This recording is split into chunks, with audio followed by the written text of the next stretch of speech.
Hey there, this is our second devlog, so we're going to be talking about different stuff that we put into the game, different animations, some of the decisions about why those ideas happen. So that's what we're going to be talking about. We haven't done devlog in like 2 or 3 weeks, not for lack of trying. We've done a lot of stuff in terms of the art trailer came out, or the trailer for the game came out. We've got a lot of stuff that we've been working on, and it's just been kind of a weird iterative thing where we're trying to figure out like, how do you play this game, I guess is what I'm saying. We're kind of caught between like, I'm talking to Robert about like, Robert's our developer, I've just doxed him, about essentially different ways to progress in the game of like, do we do a lot of guns like the way Gungeon works? Or do we do like a lot of status effects the way that like Risk of Rain works? We know that it's like a shooter roguelike, and we know it's a top-down 2D and all that, but I feel like none of that speaks to like, how do you have fun in this game? And that's really something that we're prioritizing. It's like, number one, what is fun to do? And number two, what is fitting in the theme, like being a funny or cool thing for us to have in terms of like the art itself. We're right now playing with that. I want what we make to be like a very fleshed out thing. And I think that's been like a big conversation about what we're trying to do in terms of, okay, so we have a certain amount of guns that we have. Is this a game that's like gun focused, or is it like status effect focused? We want to know like how a person essentially like enjoys this game. And so I feel like I want it to be really well curated. We had a situation where like we accidentally commissioned like a secondary costume for our protagonist to our artist. And it was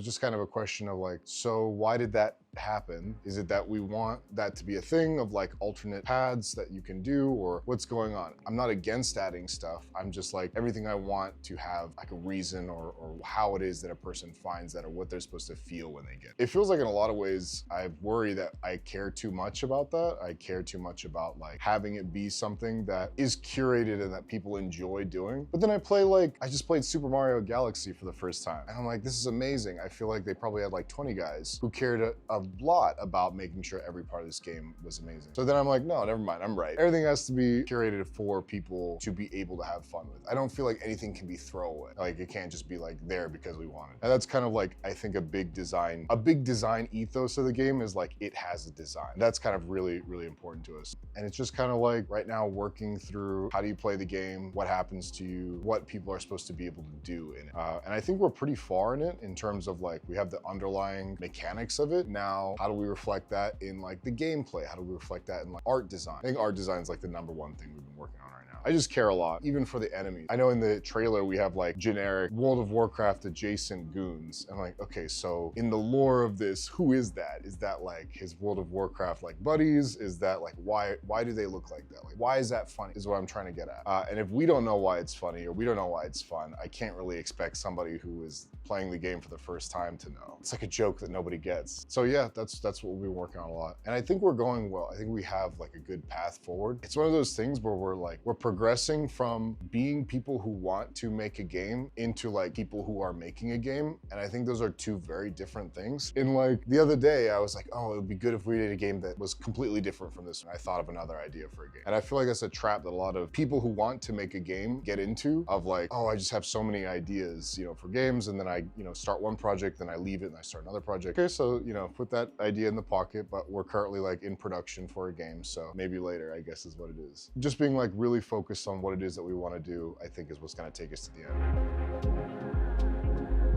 When we were looking at the animation, it was a thing where it was like, we increased the size from a 32-bit game to a 64-bit so that we could have more detail in each one of the animations. And it's one of the things that I'm like really trying to capitalize on. For example, we have one animation, which is him shooting the repeater. And then when he moves to the flamethrower, we had a note of like, he's not really like a badass guy. Like, I also want him to be scared when he's using a flamethrower, right? And so like in the animation, he's like, and that's kind of like how we're trying to show his character. When he swings the hammer is heavy enough to where he's not a super strong guy, so he kind of like swings with it. It's things like this that we're trying to sell a little bit of the character with, and just kind of use like an economy of language, if that makes sense. Like, it's not a 3D game. It's not like a, a AAA game. It is like a 2D thing. So using like every little piece like that we can is really important to kind of get across to a person. Like, why should they care about this character? Why should they like this character? And I think that's important because we do want them to like the character. I was talking to the other design people about it because I feel like this is a thing that I focus on a lot. People care about Sonic because Sonic is like very cool, and he's cool in like in a different way than Crash is cool. Crash Bandicoot. Crash is cool almost in like a junkie kind of way. He's like a friend that you would invite to your house, but not for very long. But Sonic is someone you would want to come to your house, but they wouldn't because they have other friends. That's what's tough,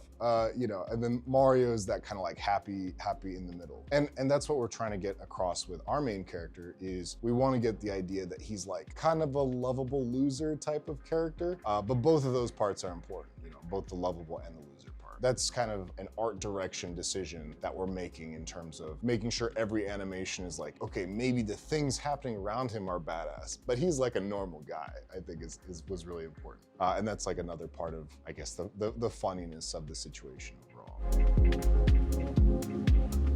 There are other characters that we want to add, not necessarily people who have been canceled, but like, I don't know if you're familiar with like video game Donkey. Donkey has been a part of my life for longer than Riot Games has, so like 15 years. And I would love to add him as like a character in this as well. If we were to do like a continuation of it or something like that, or just to add him as like I don't know, an update patch, I would love that. And talking about the character thing, I think it would be exactly opposite in that video game Donkey, if we're like to honor his like social media persona, he's like too cool. You know what I mean? He's too cool for any of this. And so I'd love to just to add like a bad amount of work for us, honestly, because that would be like completely redoing like a part of the game. But I mean, Hollow Knight did it, right? Like Hollow Knight did it. There's Plague Knight, there's Shovel Knight. I think I just named 2 different IPs that have Knight in it, but whatever. People have done it before. They've revamped the game for a new character, and I think we could do that as well. It's one of those things where like I would only want to do it not only if it made sense, but like if I felt like it added value to the game. I never want to add stuff that I'm just like, here you go. It's so obvious when that happens. I genuinely want to make a good game,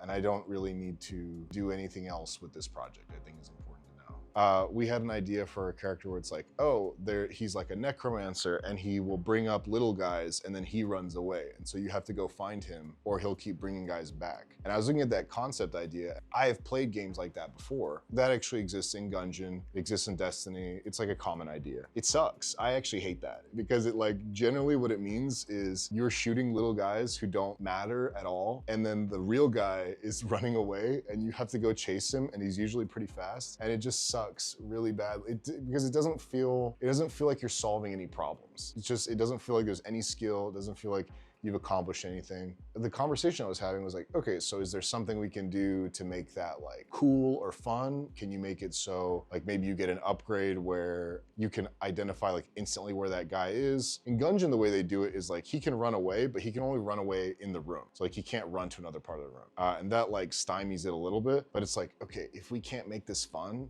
don't have it in the game. So that's what it is. It's like every gun, it's like, would this be fun to have? Every enemy would be like, is this actually fun to fight? I know there's the whole Dark Souls thing of like, games should not be fun. And like, I don't like that. I think I've played like a little bit of Dark Souls, but it just feels like a job. I was playing Super Mario Galaxy, and it's legitimately like impressive how you can get an idea of like, oh wow, I never thought that this would happen in this game. However, like I'm so happy that it did. It like genuinely challenged me and I feel like I accomplished something. And I feel like I want to get that feeling with everything that we do. And if we don't have that, then take it out. It serves no use.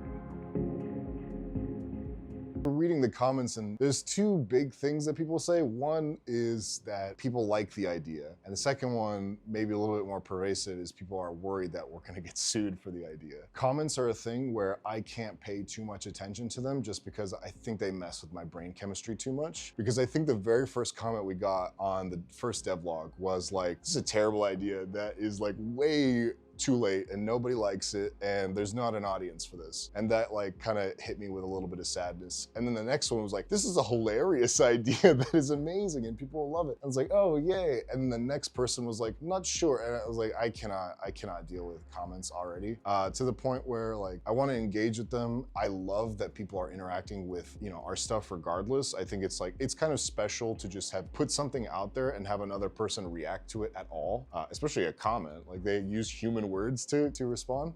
But I can't let that like emotionally affect me or like let that alter like the decisions that I'm gonna make, you know, in the long run. So we're doing this, I guess, regardless of if people don't like it, we'll do it. If people like it, great, we'll still do it. If we get sued, we're gonna cross that bridge when we get there. I think it's fair use. I think this is a fair use parody, so I think it's totally fine. And I've looked at other stuff. I know one person did this as well and they got sued, but the case there I think was that he used his like actual voice, which is kind of like tough, and I think it's still qualified as fair use, so I think we're good. I think we're good in terms of transformative content, but I'm just kind of like, we started this, we're gonna finish it. That's what it is. Come into Steam, come into iOS, watch out. Maybe it's just the worst of all worlds. Nobody likes it, nobody knows about it, and we still get hit with a lawsuit. In which case, that's funny.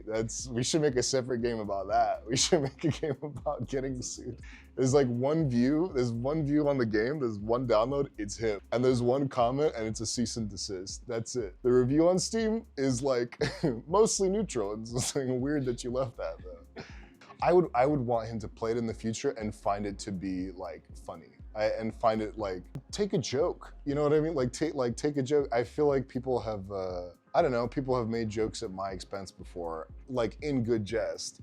And it's just like, oh, that is legitimately funny. I would hope, because he is like in the game space, right? I would hope that he would look at it and be like, oh, this is like a labor of love that people made. It's partly about me, but like also generally a love letter to like a million other things, like a love letter to gaming, to like 2D roguelikes, to like a lot of other things. I think for him to take a stance of like, this is all about me, would be kind of cringe. Anything he does, we'll make a second game about it. Unless he likes it. So that's a threat. Any reaction will be met with a new game. I would like for him to like the game. I think that'd be fair. In the same way, I think if somebody made this about me, I'd like it. I would think it was great.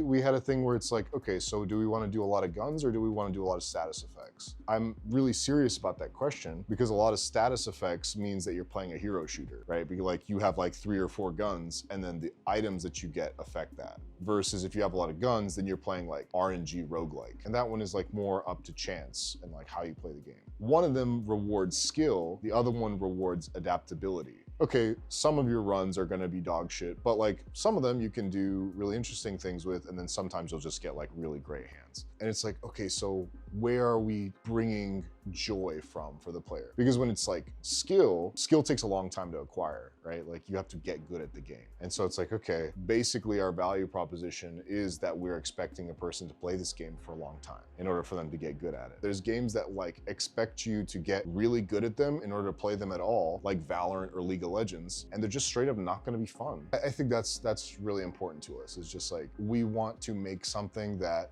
yeah, not to just keep leaning on Nintendo, but like Super Mario Galaxy came out in 2008. It came out when I was 11 years old, and it's still like something I could go back to and be like, oh wow, this is something that I like to do. We want to make something that people enjoy. And like, it feels like I'm just repeating myself over and over again. I feel like that's so hard for people to get to, is like the idea of another human being has to enjoy this thing. And if they don't, then you failed. And that's kind of what it is.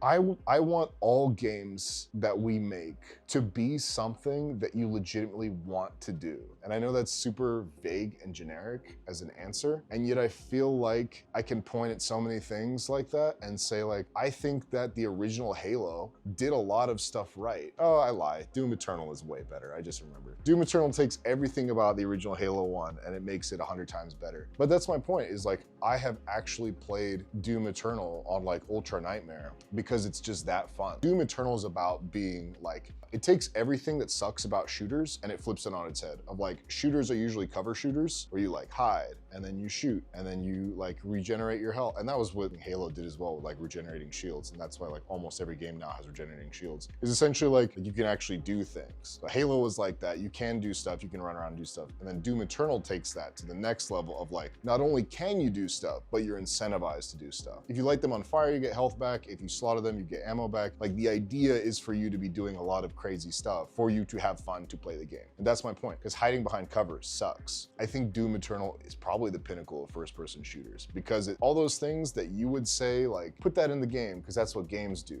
Fuck that. I'm gonna do a 100% different thing. I think it really benefits from that. I feel like that's what I want to do. I want to make things that are fun for people to do.